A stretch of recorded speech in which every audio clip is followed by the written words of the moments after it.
So I want to talk about the depth and the pains of what a protective order does. And when you get a protective order against you, whether it's towards you to protect your ex from you from a false allegation or your kids from a false allegation, it will ruin your case and it will ruin your life.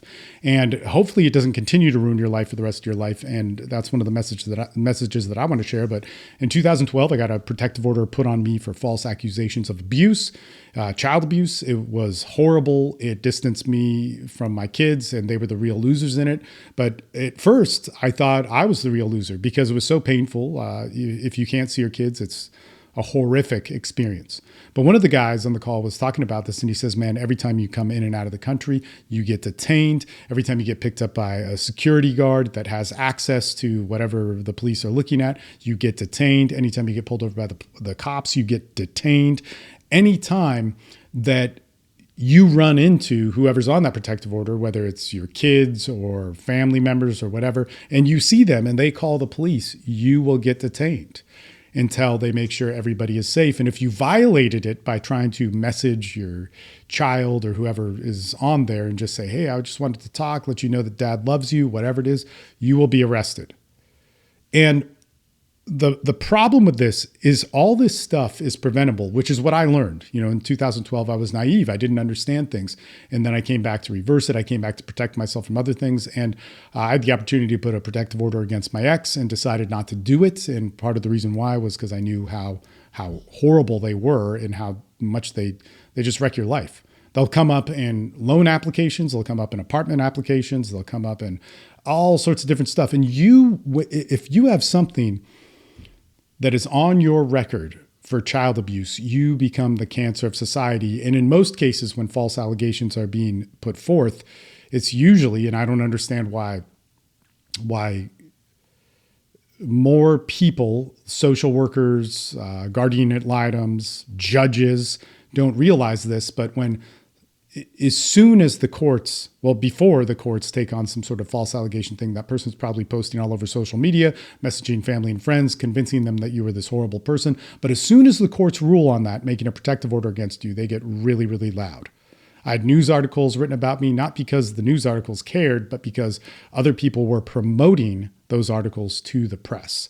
I had other coaches, organizations, different conventions, different things that affected my career be contacted and told about how dangerous I was. I was considered a monster by many people, and friends and family turn their backs on you. And then the friends and family that you need your support from start going, man, I don't want to get involved in the drama. I don't want to be attacked by this person attacking you. They're dangerous, so I'm staying away. And this really, really psychologically affects you.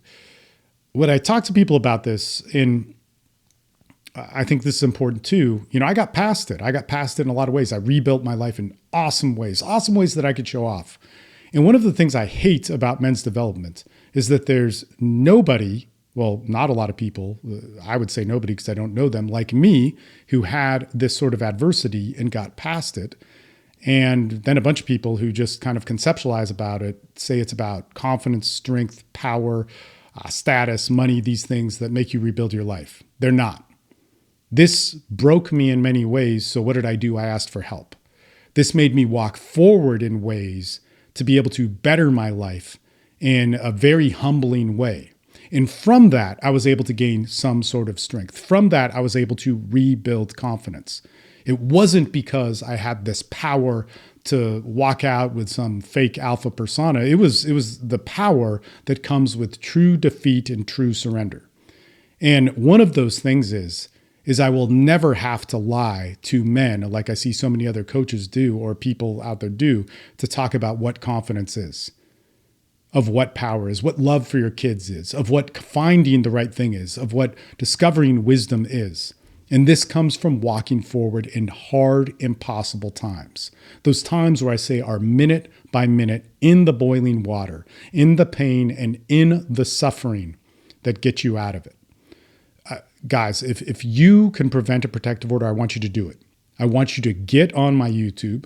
I think it would be really important if there's any threat of a protective order to look at the Rising Man and join it and get on the calls and talk to me and the 10 or 12 other men that are going to be on those calls that are going to help you through it.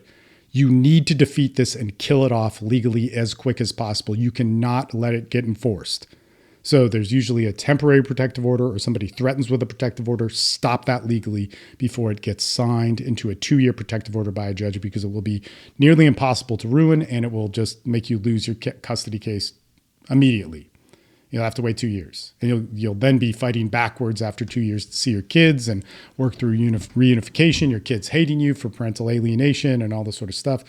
It's a horrible, horrible experience. I want you to stop it. You need to know how to do that. You need help with that. If I could tell you how to do that right now, okay, you hire a lawyer, you ask this question, then you serve this paper and that, it doesn't work that way. It's very hard. It's long. It takes multiple appearances with different attorneys. It will take usually multiple hearings in front of judges, and you have to navigate it in the right way. You have to learn how to get a lawyer who is skilled in working with false claims and not just a family law attorney. You have to get somebody who has connections with other lawyers and judges. And hopefully, if it does turn into, not hopefully, but if it does turn into a criminal case, you hopefully have an attorney that has relations with different district attorneys and different judges and can help you get past it. This is going to take a long time, and it's frustrating, and things are not going to work the way you expected. Please learn how to do it. Check out my free workshop that I have on YouTube for divorce and custody that I made in 2021. I'm going to be remaking those things when I have the time to do it. And man, if you want to do what's best, that's going to save you. A protective order can cost $60,000, almost standard immediately. If you want to save like more than $10,000 on a protective order, just by working the national average of people who get protective orders and fight them legally, how much it costs, it's going to cost you over $100,000 on the national average. Guys who join our group will pay less than that. Pay less than that by, I would guess, $25,000. It's huge. For a normal, high conflict divorce, easily you'll save $10,000 joining our groups. Please look into it. If that's too much to ask, check out our starter community. It's made it a more affordable price so that you can come in, but there's only 1 call a week, whereas if you're on the Rising Man, at this point, you get 6 calls a week. It's crazy. It's a huge amount of attention. We work with you. In any case, this is getting kind of long-winded. Prevent this, know how serious it is, and understand that there's a whole line in this that is going to help you become a better man. You will have a life after this, and you will recover from it if you can stay alive, if you can do the right actions, and you can learn how to protect yourself and win. All right. Talk to you soon, guys. Thanks for watching.